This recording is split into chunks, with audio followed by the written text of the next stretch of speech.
How did this happen? The salty tang of the ocean filled the air alongside the distant cries of seagulls overhead. Kara's heart pounded. Her dad was going to kill her. And Ethan, too.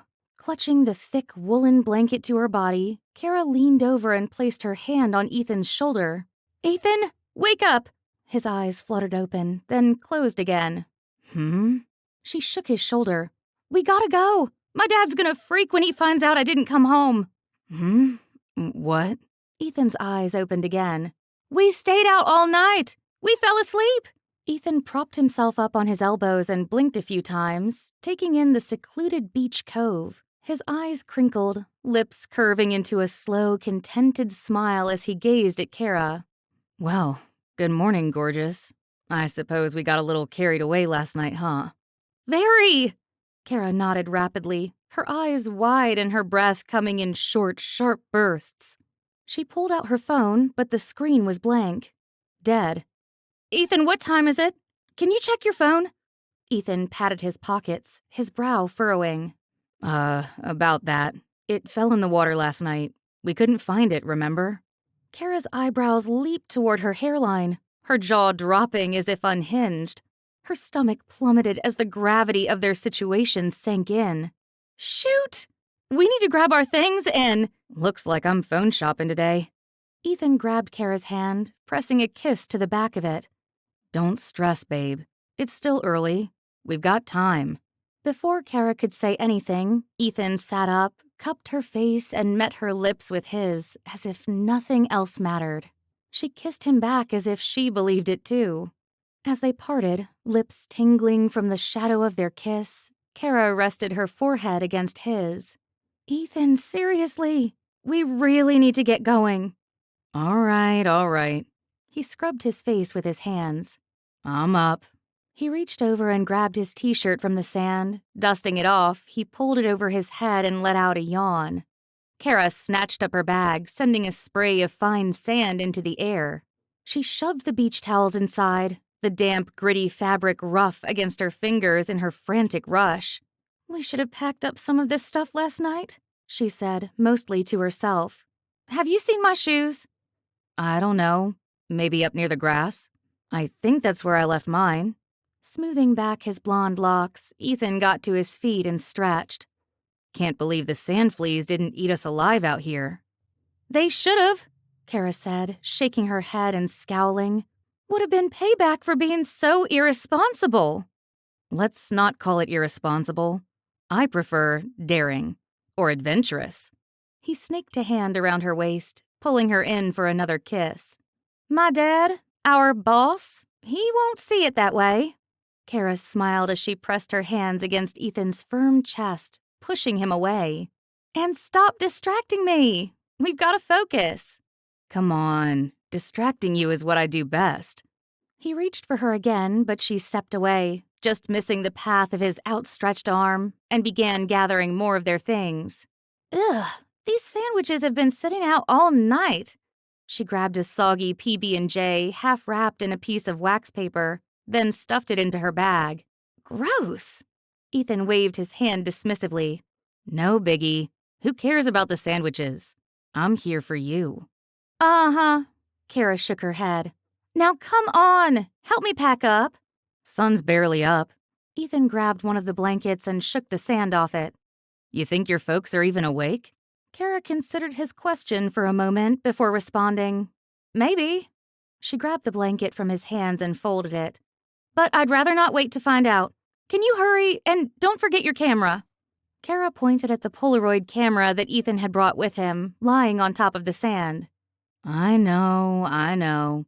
He leaned in and pressed a quick kiss to her nose. But hey, before we go, let's take a picture. That's why I brought the camera after all. "Ethan!" Kara's voice took on a pleading note. It'll just take a sec, I promise. He paused, grinning. 2 seconds, tops. We forgot to take them last night. Kara tilted her head back, her eyes narrowing against the pale light of the rising sun. Her gaze followed a pair of pelicans skimming low over the water, their wings grazing the surface. A memento from what was probably the best night of her life would be worth the delay. Her attention drifted back to Ethan. Fine, but hurry. All right, let's get one like this. Draping his arm across Kara's shoulders, he pulled her in close and held the camera out in front of them. Click. The camera flashed. Kara blinked. Wait, I think my eyes were closed. She looked up at Ethan. Can we take another? Ethan grinned. Of course. He carefully tucked the first photo into his shirt pocket. Here, get one like this. Kara pulled his arm around her, resting her head on his chest. Click. Ethan slipped the second photo into his pocket alongside the first. Ooh, and then one maybe like this? He leaned down and kissed Kara on the cheek. Click. After securing the third photo, Ethan readied the camera again. How about we look into each other's eyes? Kara asked, tipping her chin up to his face. Click. Ethan quickly pocketed the fourth photo before dipping his head. How about a candid? Candid? How's that supposed to work?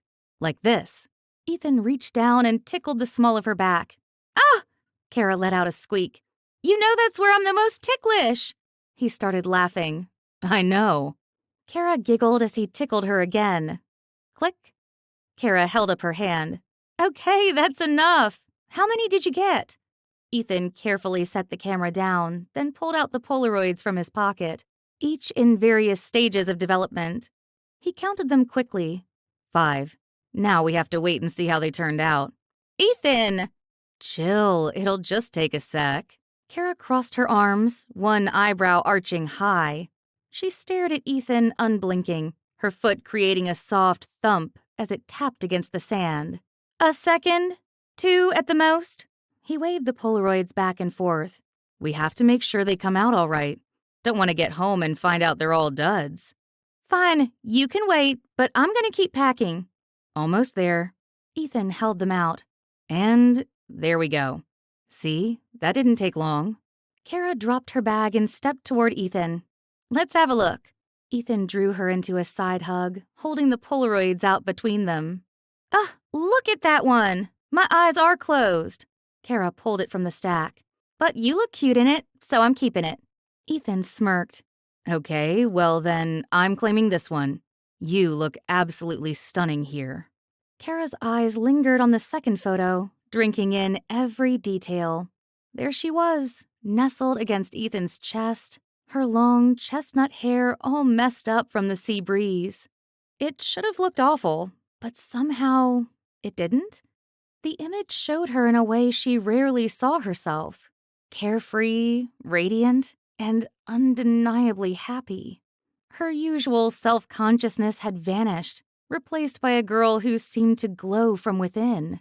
It was a snapshot of pure, uncomplicated love, the kind she had always dreamed of but never quite believed she'd find.